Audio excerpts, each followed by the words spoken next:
Bonjour, voici donc le tirage, non plus quotidien, mais le tirage sur la nouvelle lune. Alors, j'ai eu une angine qui m'a cloué au lit avec une très grosse fièvre depuis mardi soir jusqu'à très tard hier soir.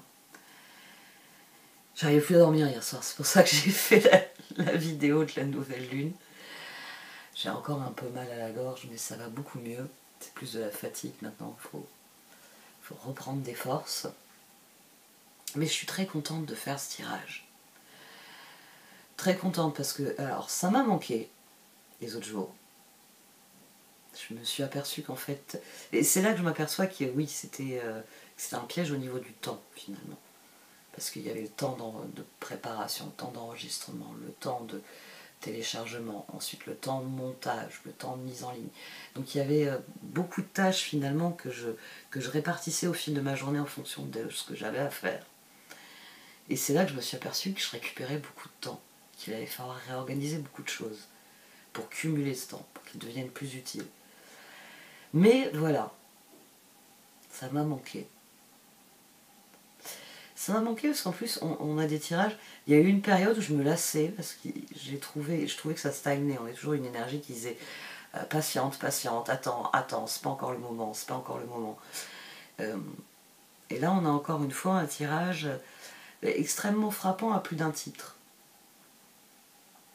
J'ai la tour, 2 fois, le magicien, 2 fois. Le chevalier de coupe était au dos de cette position, il est ici. Et la ligne du cœur est extrêmement frappante. Elle permute les énergies. La permutation des énergies était là dès le départ, mais c'est très concret. C'est très ancré. Les cartes qui sont sorties, lune radieuse de compassion, responsabilité, nature. Ce tirage, je l'ai fait sur comment...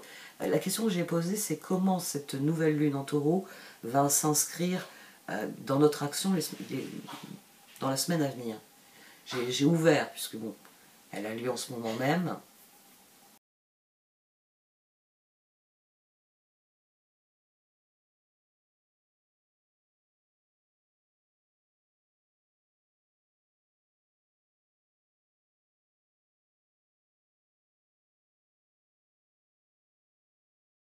Lune radieuse de compassion. Kuan Yin se tient sur une lune radieuse de compassion, déversant la force spirituelle dont vous avez besoin pour vous libérer des énergies basses de la peur et du jugement et accéder aux vibrations de liberté, d'amour et de paix auxquelles vous aspirez naturellement. Vous êtes appelé à utiliser dès maintenant ce pouvoir pour grandir spirituellement et vous libérer d'une situation qui vous tire vers le bas. Prière à la lune radieuse de compassion. Vénérez Kuan Yin. Votre compassion vous donne une énergie, une patience, une paix et un amour infini. Faites couler en moi votre lumière et aidez-moi à trouver la mienne afin que je m'élève au-dessus des énergies de peur et de jugement vers une compassion plus grande qui me libère pour vivre en paix. Illuminez-moi, lune radieuse de compassion. Om Mani Padme Hum. Responsabilité. Faites ce qui est bon pour vous plus que n'importe quoi d'autre. Il est impossible de satisfaire tout le monde dans la situation actuelle. Vous n'êtes responsable que de votre propre vie et de vos actes. Les autres doivent prendre leurs responsabilités eux-mêmes. La nature, vous allez donner naissance à quelque chose de nouveau et de merveilleux. Une idée se manifeste, le début d'un voyage extraordinaire. On a la tour ici, le magicien, le 10 de bâton, et quand j'ai retourné le paquet, on avait au dos, on avait les étoiles. Tour 16, étoile 17. Ben là, on peut dire qu'on a la justice. À un moment donné, il faut passer au stade suivant. Toute chose est appelée à progresser, à évoluer. Et le moment est venu de passer à l'action, très nettement. Alors, j'en ai longuement parlé sur la vidéo, cette nouvelle lune, c'est une graine. Et à nous maintenant de... Le 10 de bâton ici, c'est donner le meilleur de nous-mêmes, c'est mettre toutes nos forces dans la bataille. L'image de mettre toutes ses forces dans la bataille, c'est souvent le sursaut. C'est le moment où... moi, je pense toujours à D'Artagnan dans ces moments-là. Je pense toujours à un moment dans Dumas. Il me semble que ça doit être dans 20 ans après. Et c'est peut-être au début du Vicomte de... Non, c'est dans 20 ans après. D'Artagnan Enfin, D'Artagnan accomplit un fait d'armes, qu'il a réellement accompli d'ailleurs, c'est juste que Dumas a enrobé ça avec enfin une histoire plus fictive, mais j'ai toujours cette image, un peu à la Don Quichotte, d'un chevalier en l'occurrence, qui a peiné tout le long du chemin, qui a mené une guerre 5 d'épée, où il a encaissé autant de victoires que de défaites, donc j'ai l'image de quelqu'un d'assez abattu. Et quand je dis lancer toutes ses forces dans la bataille, c'est le sursaut de bravoure. C'est le moment où, vous savez, dans les films, on a tout d'un coup la musique qui vient et qui nous dit qu'il lui reste du courage à cette personne qu'on est en train enfin, qui peut-être même s'est brisée quelques instants plus tôt dans un passage. Ici, il y a cette idée-là. Cette idée qu'on a beau être épuisé, on est le 10 de bâton, on a beau être là à se dire ah, encore un effort, mais j'en peux plus des efforts. C'est encore une marche, mais je veux arriver au sommet. Et cette nouvelle lune, Jupiter et cette nouvelle lune viennent nous dire qu'on est parvenu au sommet. Que c'est normal finalement, compassion, c'est normal de se sentir épuisé. Parce que normalement, c'est le taureau. Après l'effort, le réconfort. C'est comme ça que ça fonctionne dans le monde du taureau. C'est les énergies très terre à terre, pleines de bon sens. Je fournis un effort continu, j'ai une forme de récompense. Je fournis un nouvel effort, j'ai une autre forme de récompense. Et c'est ainsi que les choses doivent fonctionner. Normalement, le 10 de bâton doit nous amener le 10 de pentacle.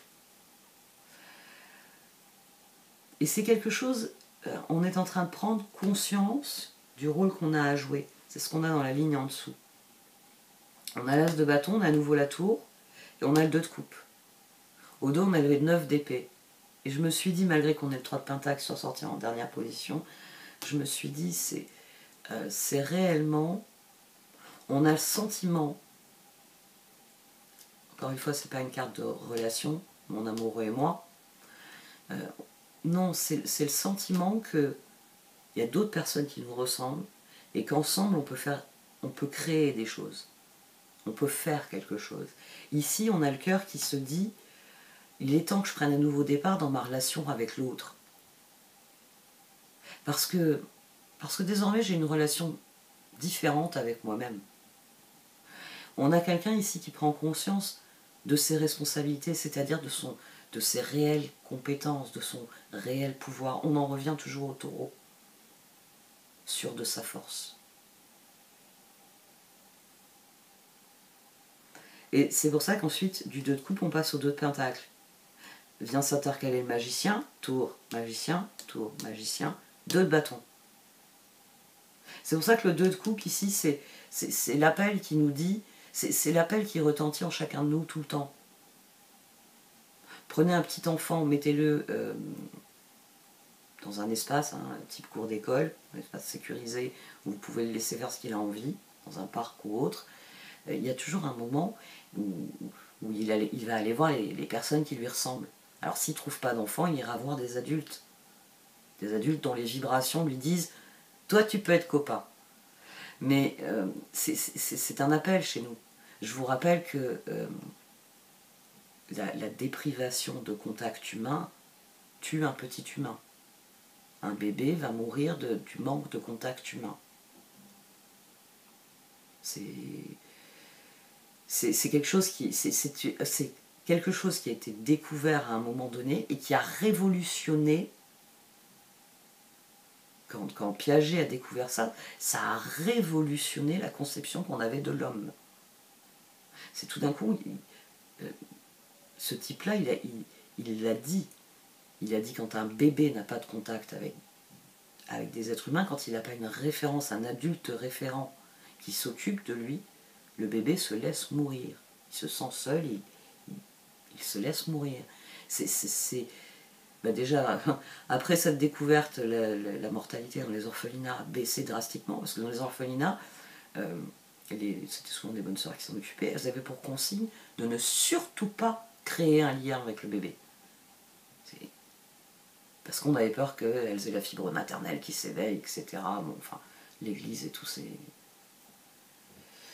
Oh, et tout son cauchemar de dogme débile.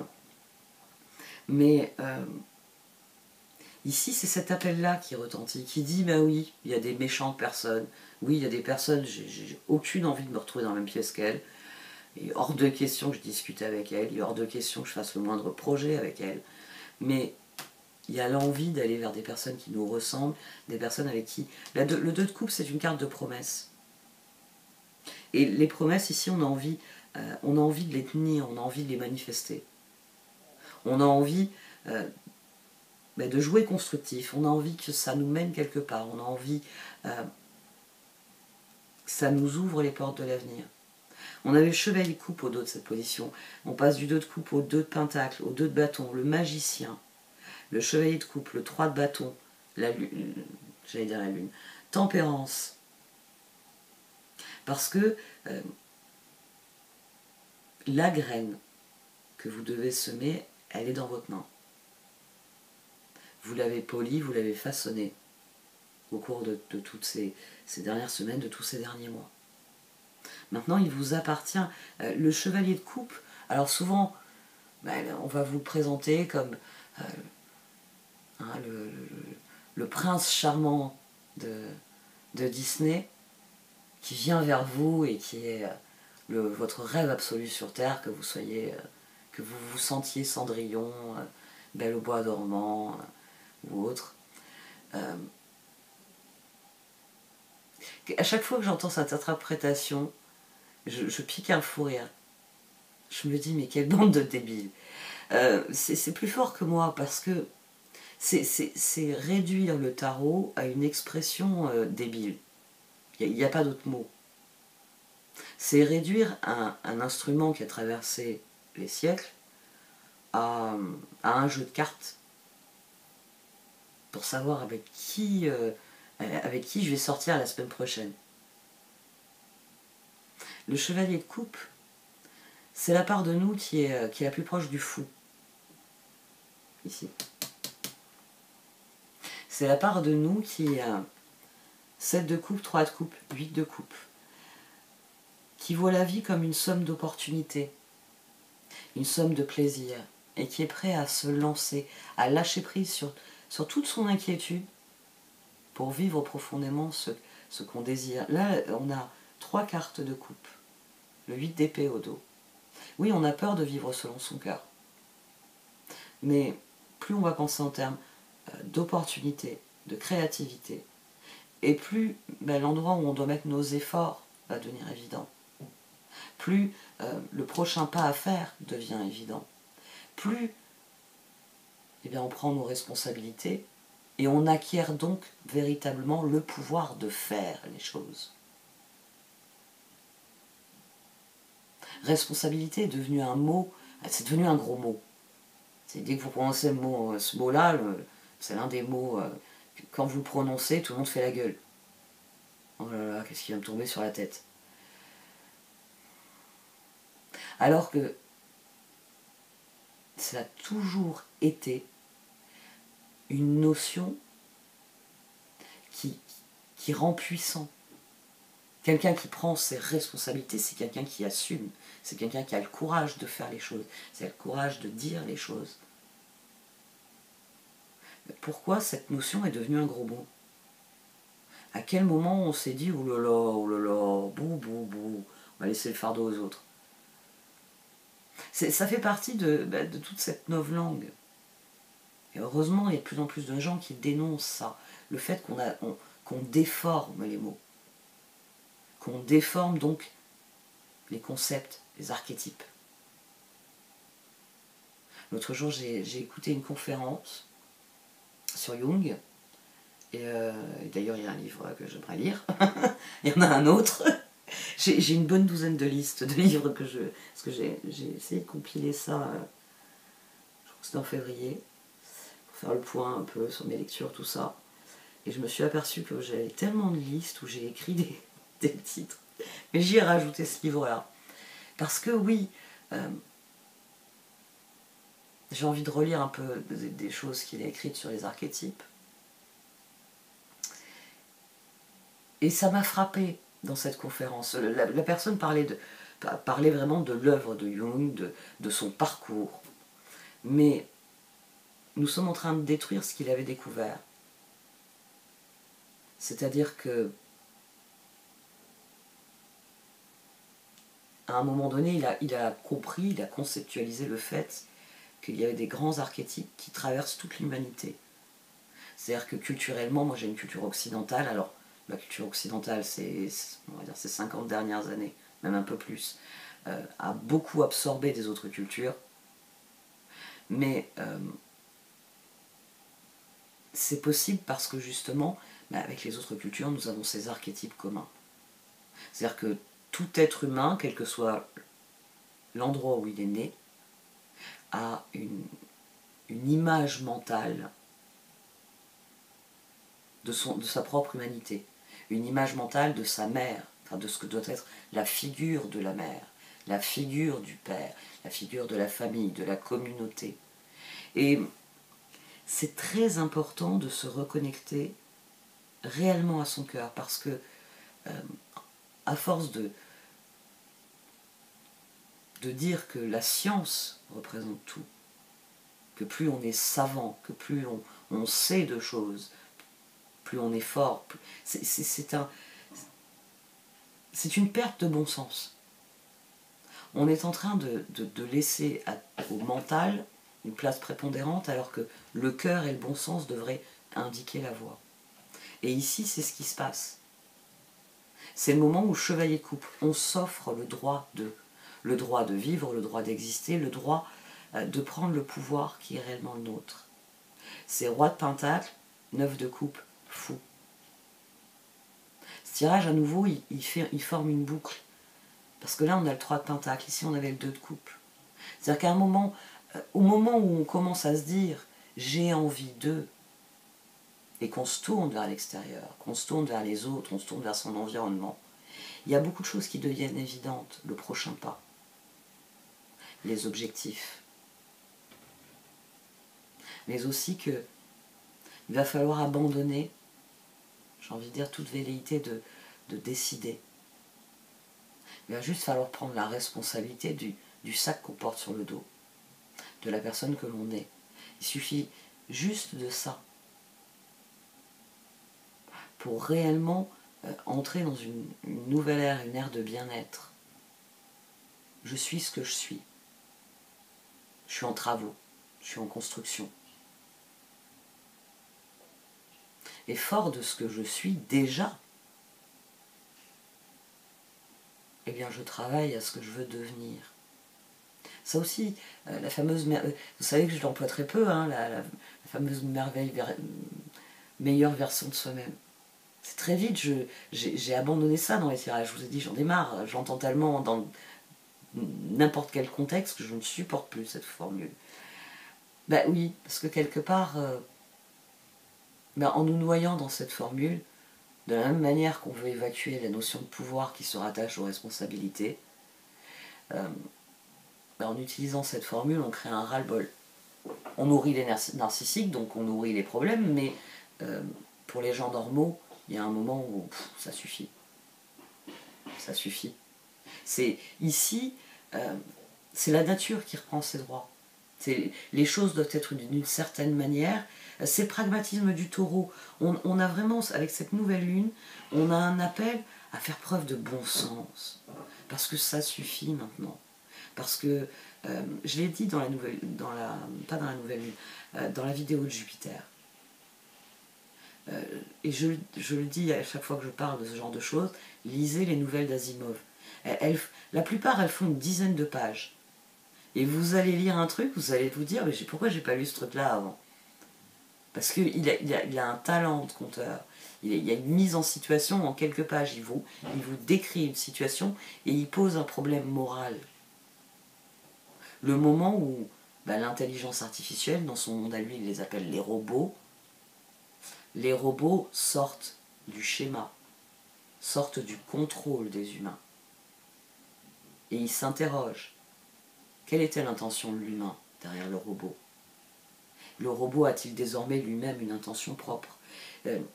C'est important parce que on est en train d'évacuer beaucoup de choses au nom de la simplification. Mais on ne simplifie rien du tout. Nos vies n'ont jamais été aussi compliquées qu'elles le sont à l'heure actuelle.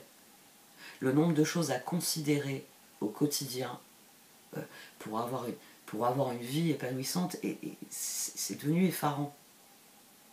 Nous avons construit des schémas mentaux. Des schémas mentaux qui détruisent, qui écrasent les archétypes dont je parlais il y a quelques minutes. Les choses qui font que, même quand vous regardez, par exemple, un bon film ou un bon extrait de quelque chose qui n'est pas dans votre langue, que vous n'avez pas l'accès au sens, mais vous voyez les images et ça vous touche. Parce que vous voyez les sentiments, vous voyez les émotions, et ça réveille en vous des archétypes. Si je vous mets une séquence vidéo d'un homme qui est presque battu à mort, et qui se relève, et qui y va, quelle que soit la langue dans laquelle cette personne s'exprime, l'archétype du héros va vous dire ce qu'est cette scène. Tout comme si je vous montre une séquence d'une maman s'occupant de son petit, quelle que soit la langue dans laquelle la maman est en train de babiller avec son enfant, l'archétype de la mère va se réveiller en vous. Mais comprenez bien que, à force d'étudier tout ça, à force de rationaliser tout ça, à force de vouloir comprendre tout ça, oui, il y a eu des améliorations. On a compris qu'il y avait un lien qui se formait entre un adulte et un nouveau-né, et que ce lien ne devait pas être brisé parce que sinon le nouveau-né souffrait. Très bien. On a appris une foule d'autres choses sur comment s'occuper d'un humain. Mais on ne met plus en pratique tout ça. Bah oui, il faut que la maman retourne travailler dès qu'elle a accouché. Alors oui, il y a les congés maternité, etc. Mais il y a aussi les réalités de la vie pour beaucoup de gens. Et tout est comme ça. On s'est aperçu que les enfants prenaient mieux dans certains environnements, avec certains comportements. Résultat, on leur inflige des pratiques déshumanisantes, déstructurantes, et on leur dit « Construis ton savoir !» Ouais. Et après on s'étonne que ce soit le bordel. Mais un enfant, si vous ne lui montrez pas comment il faut ranger sa chambre, disons que ça va rester en tas dans les coins jusqu'à ce que quelqu'un vienne lui expliquer qu'il faut ranger ça dans les tiroirs. Hein. Alors bon, il faut espérer qu'il ne faudra pas attendre que cette personne ait 40 ans. Hein. Ou pire.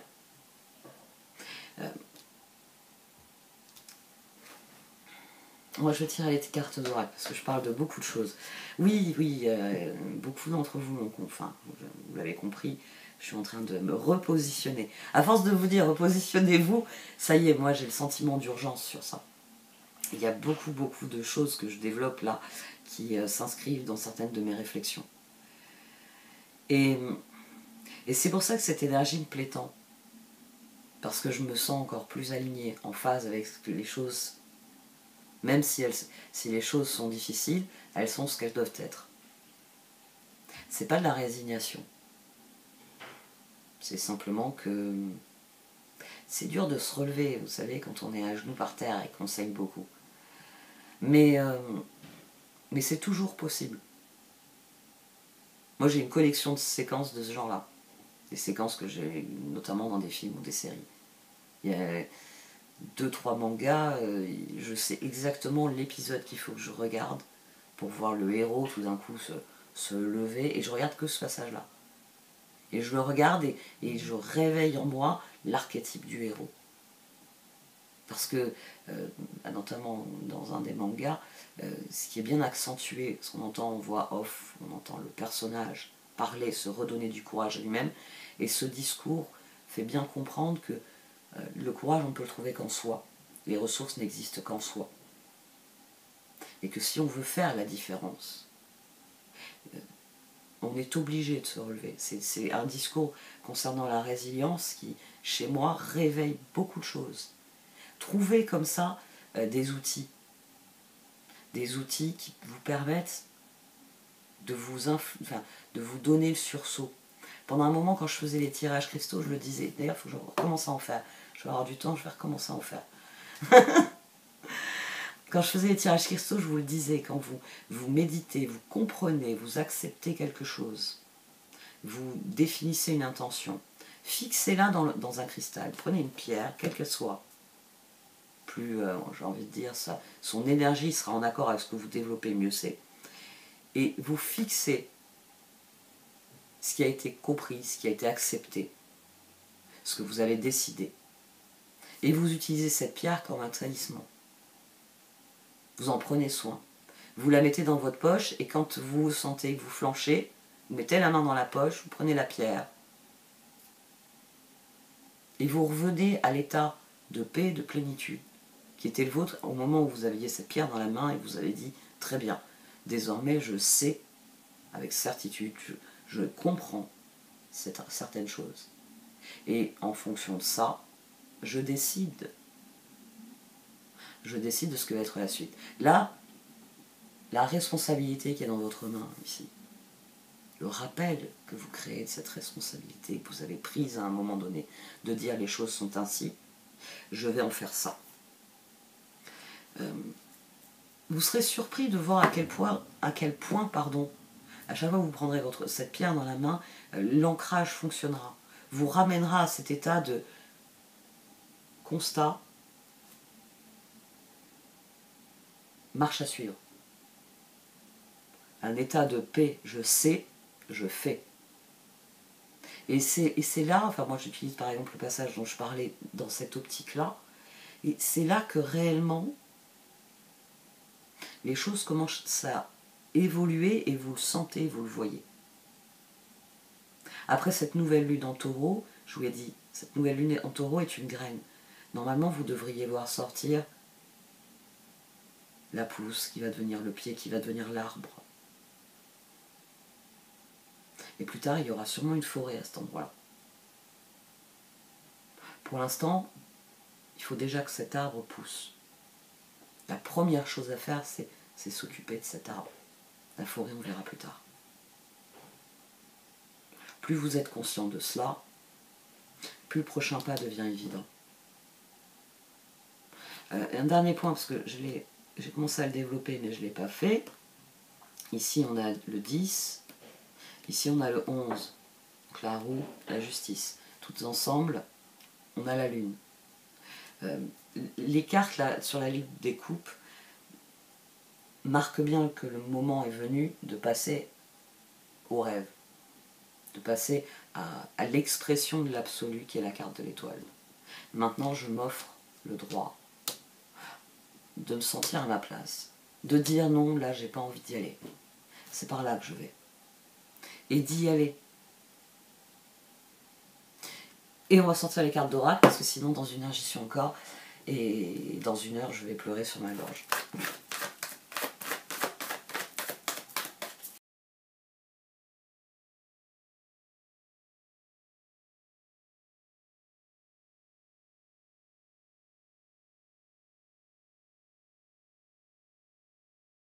Alors, les cartes d'oracle sont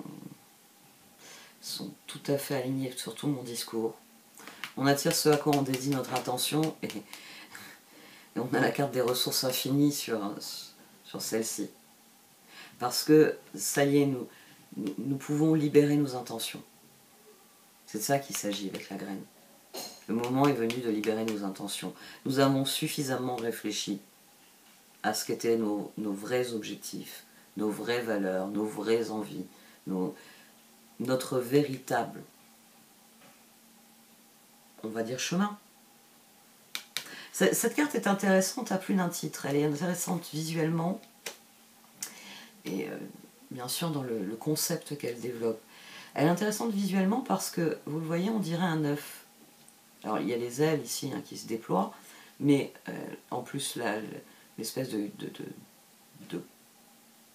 alors, moi j'ai les premières fois, j'ai toujours tendance à penser à une sirène, à la queue d'une sirène, mais c'est bien sûr la spirale ascendante qui est préfigurée ici. C'est le papillon qui sort de sa chrysalide, c'est réellement ce mouvement de naissance l'œuf et on donne naissance à quelque chose. Blessed. Ben oui, parce que la personne ici, elle est bénie. Parce que le papillon, quand il sort de sa chrysalide, je vous en ai déjà parlé de ce concept-là, il est béni d'un temps qui est extrêmement court. Mais le monde lui appartient. C'est quelque chose d'extrêmement fragile, mais de si magique, un papillon. Parce que nous sommes une promesse.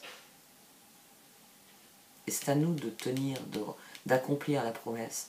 Et ici, cette carte, elle vous demande d'avoir conscience que vous êtes béni.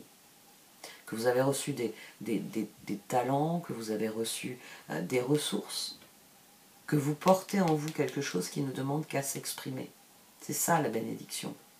C'est prendre conscience que si je ne le fais pas, personne ne le fera à ma place. Que vous êtes la seule personne à pouvoir accomplir ce que vous êtes appelé à accomplir. Nous avons tous un rôle à remplir dans la vie. Et la personne qui est ici a conscience que ce rôle est sa vie. Et c'est pour ça que on a une carte de décision. On a quelqu'un qui décide de vivre ses intentions.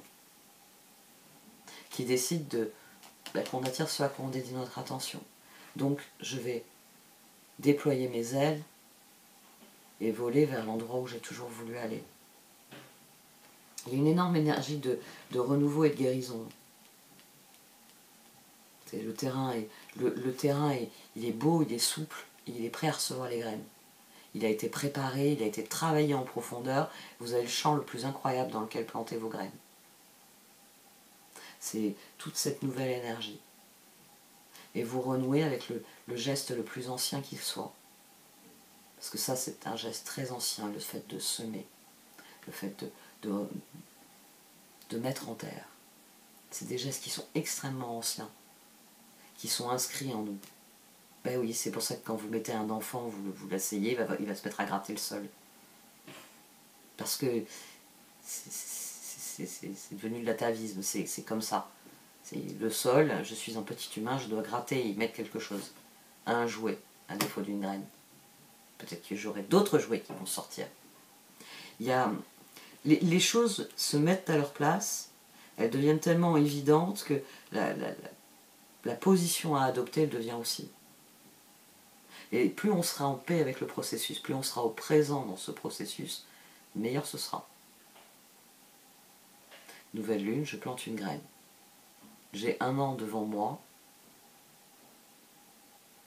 et bien pour soigner, entretenir, m'occuper de cette graine, l'arroser de manière à ce que l'année prochaine, dans 1 an, je puisse me dire « Ah ouais, j'ai fait tout ça quand même. Tout ce chemin, bravo. Bravo à moi. Oh, je suis trop fort. » C'est ça hein, dont il s'agit. Alors oui, je sais, il va y avoir le facteur Uranus sur la fin du transit, mais quand on fait les... on en revient toujours aux intentions. Si les intentions sont bonnes au départ, normalement la surprise est plutôt bonne à l'arrivée. Les mauvaises surprises, c'est plutôt quand vous avez voulu jouer un mauvais tour à la vie. Ouais. Vous avez pas appris vos leçons, vous avez triché à chaque fois.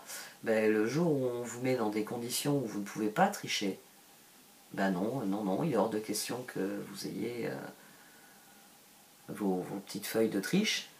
Vous n'êtes plus un si brillant élève que ça. Parce que quand vous devez vous reposer sur vos seules connaissances, elles n'existent pas. C'était les petits bouts de papier que vous aviez cachés et que vous sortiez quand il y avait besoin de répondre à des questions. Et donc là, oui, tout le monde va avoir une mauvaise surprise. Mais bon, ça c'est... Quand on triche, on finit par devoir payer la note. Hein. C'est comme ça.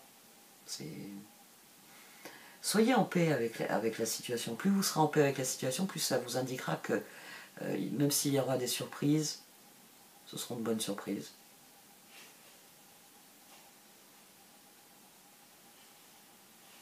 Ah bah oui, pensiez planter, je sais pas, un arbre d'ornement, et en fait ça va être un arbre fruitier. Ça c'est une excellente surprise. Bon allez, j'arrête là. J'essaierai de faire quelque chose de plus structuré sur les 2 autres lunes, en tant qu'à refaire ce tirage. Merci beaucoup de m'avoir écouté. Encore désolé pour ma voix, je crois que ça... Quoique là ça va. J'avais pris pas mal de miel et elle n'a pas trop chauffé. Et puis je reviens vite parce que je veux boucler aussi Saturne et Pluton. J'ai pas fini ce que je voulais faire là-dessus. Et puis il y aura les Oshozen, les mois de juin qui approchent à grands pas. Donc restez à l'écoute. Merci de m'avoir écouté. Vous pouvez liker, commenter ou partager cette vidéo. Au revoir.